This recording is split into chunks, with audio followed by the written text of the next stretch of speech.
दोस्तों, my self ओमन पाठक हम फिर से हाजिर हैं अपनी YouTube चैनल पे। और ऑलरेडी मैंने एक वीडियो डाल रखी है +89 एंड 90 रूल। तो आइए आज अगले इम्पोर्टेंट टॉपिक की ओर चलते हैं, जिसका नाम है फेडरल सिस्टम।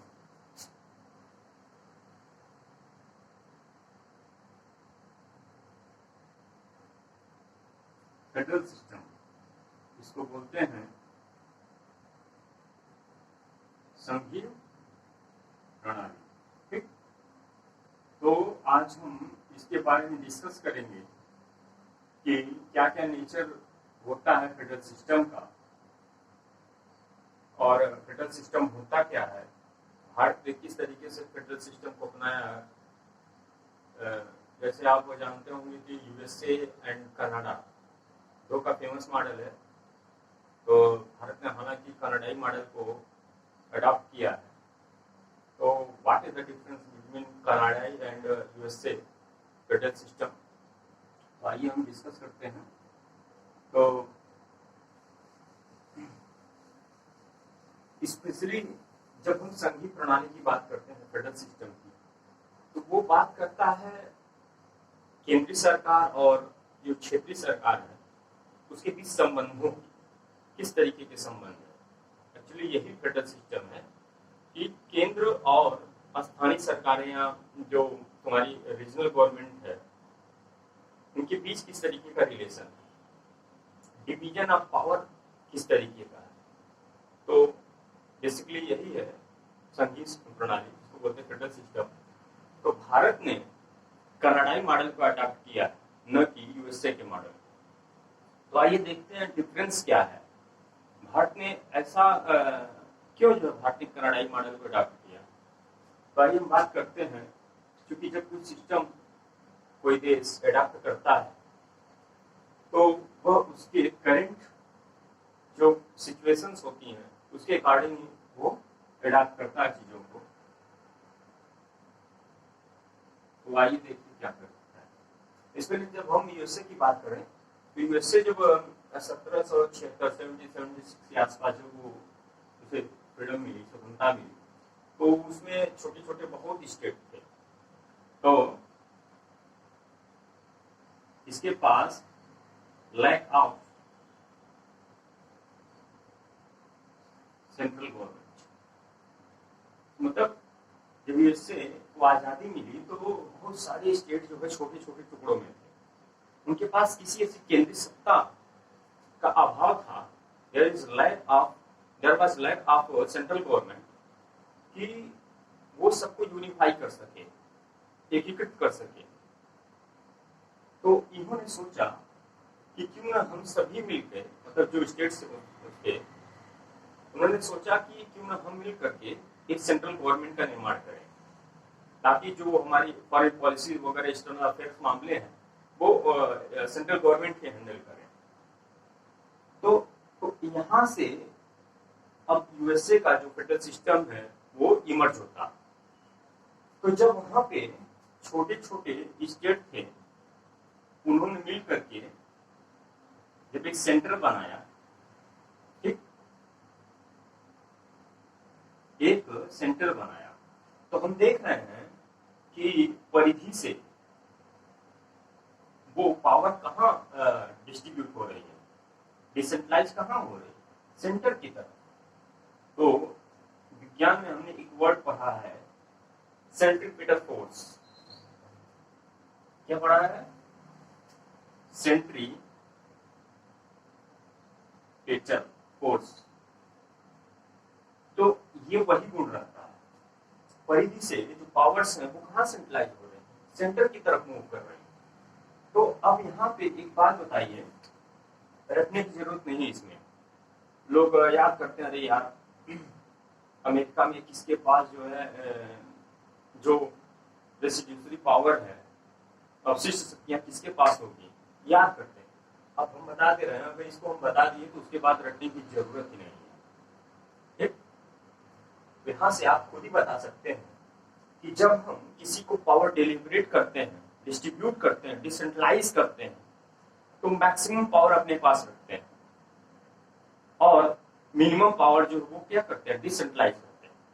तो यहाँ की स्टेट्स ने, जो अमेरिकन स्टेट्स थे, अमेरिकन राज्य थे, उन्होंने यही किया, मैक्सिमम पावर अपने पास रखा और मिनिमम पावर का मतलब जो एक्सटर्नल अफेयर्स हो गए, ये सब मामले, वो किसको दे दिया, सेंटर को दे दिया। तो ये बताइए कि जब मैक्सिमम पावर अपने जो अवशिष्ट शक्तियां होती हैं, अवशिष्ट जो विषय होते हैं, सब्जेक्ट होते हैं, ऐसे होते हैं कि जिनका जब कॉन्स्टिट्यूशन बनता है तो उसमें उसका उल्लेख ही नहीं होता।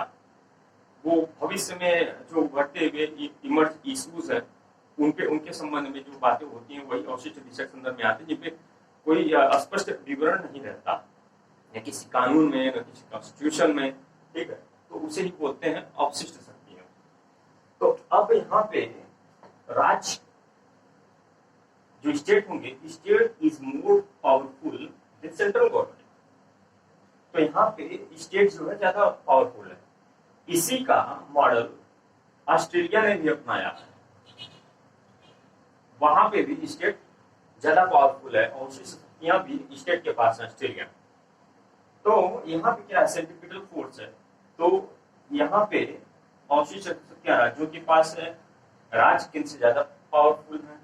तो ये बात की हम यूएसए की। एक कनाडाई मॉडल क्या है, तो कनाडाई मॉडल यूएसए के मॉडल को न अपना करके इंडिया ने कनाडाई मॉडल को अपनाया, जो फेडरल सिस्टम था। ऐसा इसलिए क्योंकि जब भारत 1947 में उसको फ्रीडम मिली, अंग्रेजों से मुक्ति मिली, तो उस समय भारत बहुत छोटे छोटे टुकड़ों में बटा हुआ था, बहुत सारी देसी रियासतें थी। तो अब यहाँ पे जैसे आज हम देख रहे हैं, मॉडर्न स्टेट देख रहे हैं, ऐसे स्टेट नहीं हुआ करते थे, ठीक है। तो इसको जो है यूनिफाई किया गया, आप बता सकते हैं 7वें संविधान, 7th अमेंडमेंट एक्ट 1956 के माध्यम से इस तरीके से राज्य को जो है वर्गीकृत किया गया था। फिर धीरे धीरे वहां से भाषाई आयोग के आधार पर, भाषाई आधार पर जो है उसका बंटवारा हुआ, बंद फजल अली आयोग आया, उसकी अनुशंसा के अकॉर्डिंग जो है स्टेट बढ़ते चले गए, स्टेट जो है निर्माण होता चला गया। तो उस समय देखें तो भारत जो है, इंडिया डिवाइड हुआ था ऑन द रिलीजियस बेस, धार्मिक आधार पर बंटवारा हुआ था भारत का। भारत दो टुकड़ों में बटा, भारत और पाकिस्तान। तो ऐसे में सांप्रदायिक दंगे अपने चरम पे थे। तो बात करते हैं कि अब यहाँ पे जो इंडिया की कंडीशन थी, उस समय सेंट्रल गवर्नमेंट को पावर ज्यादा होना वो भारत देश के हित में था। मतलब उसको यूनिफाई करने के लिए जो सेंट्रल गवर्नमेंट है इंडिया की, उसके पास पावर होना मस्ट था, जरूरी था, नहीं तो भारत के न जाने कितने टुकड़े हो जाते हैं।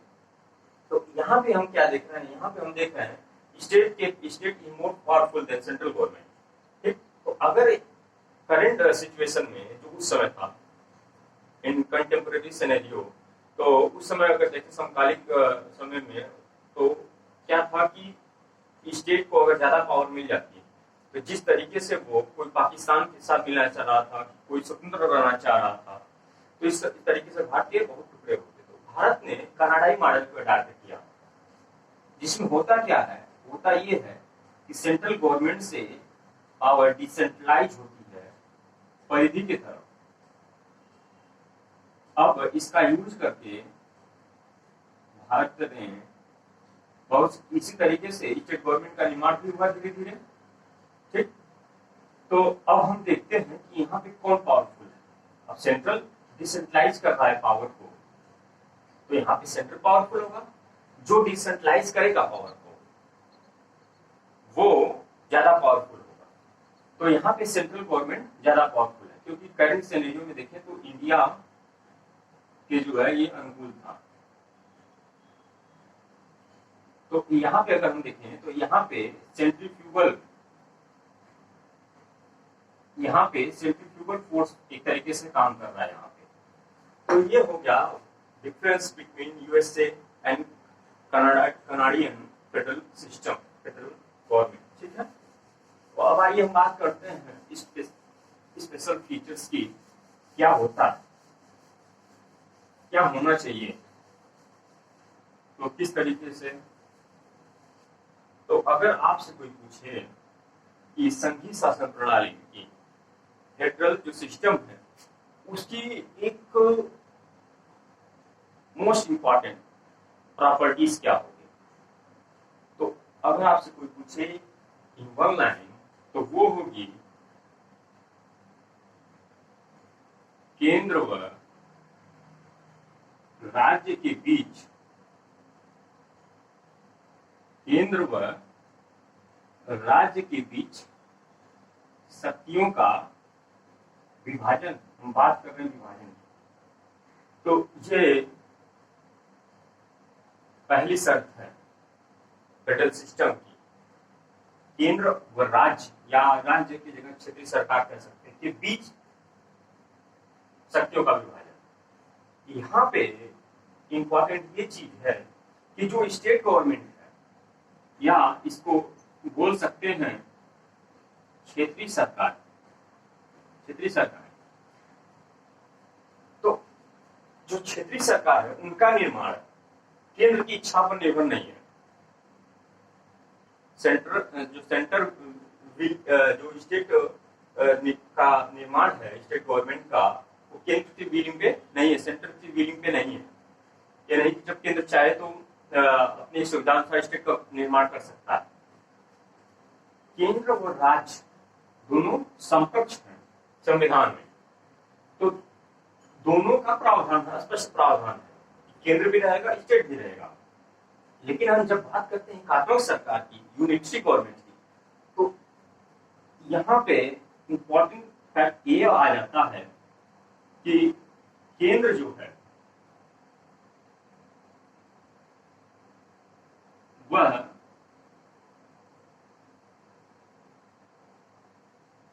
अपनी आवश्यकता, केंद्र को इतना पावर रहता है कॉन्स्टिट्यूशन में, संविधान में, कि वह क्षेत्रीय शक्तियों या स्टेट गवर्नमेंट का निर्माण कर सके। जबकि हम देखते हैं फेडरल सिस्टम में तो यहाँ पे स्टेट गवर्नमेंट ऑलरेडी संविधान में रहता है और उसको पावर भी जो है डिवाइड होता है सेंट्रल और स्टेट के बीच में, ठीक है। यहाँ पे देखें तो क्या है, क्षेत्रीय जो राज्य है उसकी संकल्पना कॉन्स्टिट्यूशन में नहीं रहती। यही है important difference between federal system and unitary system and the important features of federal system। तो ये अब आइए एक बात हम इंपॉर्टेंट कर लेते हैं, बहुत कंफ्यूजिंग होता है, बहुत सारे वर्ड हैं पॉलिटिकल साइंस में यूज किए गए हैं, छोटे छोटे वर्ड हैं और उनमें थोड़ा थोड़ा डिफरेंस भी है, लेकिन लोग पढ़ते चले जाते हैं और उसको एक तरीके से एक दूसरे को समकक्ष मानते ही चले जाते हैं। तो इसमें बहुत सारा कंफ्यूजन क्रिएट होता है, एग्जाम में बहुत सारी गलतियां उभर के सामने आती हैं। तो हमने बात किया, इस पे बात कर लेते हैं कि ये है दो वर्ड है, एक शक्ति का विभाजन व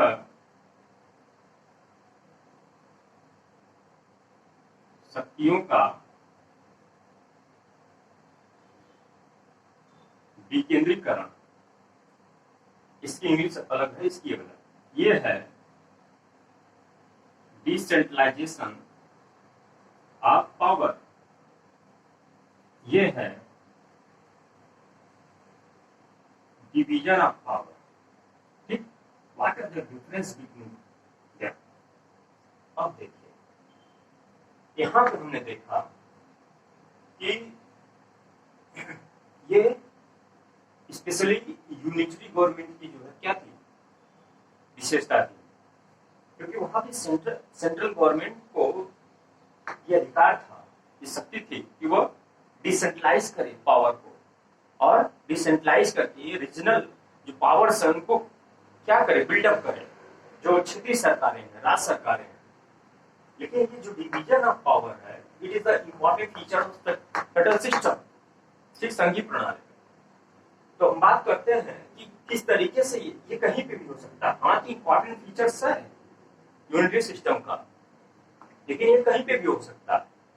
ये भारत में, ये दोनों भारत में है, और किस लेवल पे ये हम आपको बताते हैं। डिवीजन ऑफ पावर, जब हम बात करते हैं इंडियन कॉन्स्टिट्यूशन की, तो मैं उसमें क्या है कि सरकारी त्रिस्तरीय तो है, लेकिन डिवीजन ऑफ पावर केवल दो स्तरीय सरकारों पर मिलता है, स्पेशली सेंट्रल एंड स्टेट।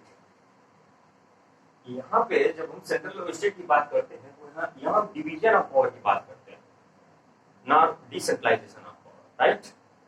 तो ये स्टेट और सेंट्रल के बीच में डिवीजन ऑफ पावर, लेकिन डिसेंट्रलाइजेशन ऑफ पावर की बात कहाँ होती है इंडियन कॉन्स्टिट्यूशन में?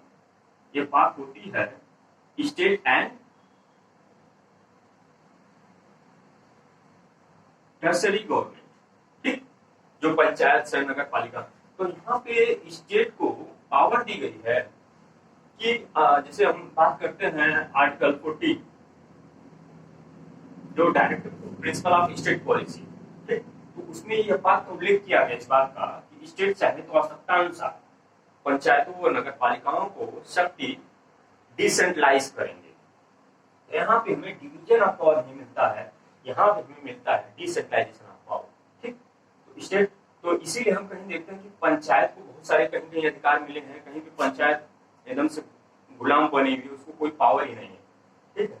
तो ये हो गया डिसेंट्रलाइजेशन ऑफ पावर, ये हो गया division of power. This is the most important concept of Indian polity.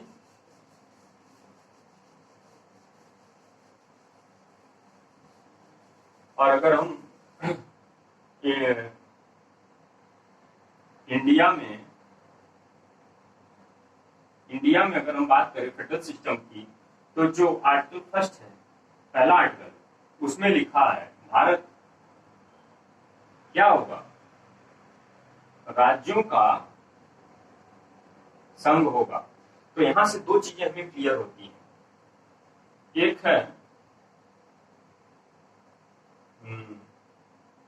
देश का नाम भारत, और ये क्या है, ये है देश की शासन प्रणाली। तो ये इंपॉर्टेंट एक फैक्ट ये है कि आर्टिकल 1 से हमें किस चीज के बारे में जानकारी मिलती है, तो दो चीजों के बारे में, भारत जो कि देश का नाम है, और राज्यों का संघ जो कि देश की शासन प्रणाली है, ठीक।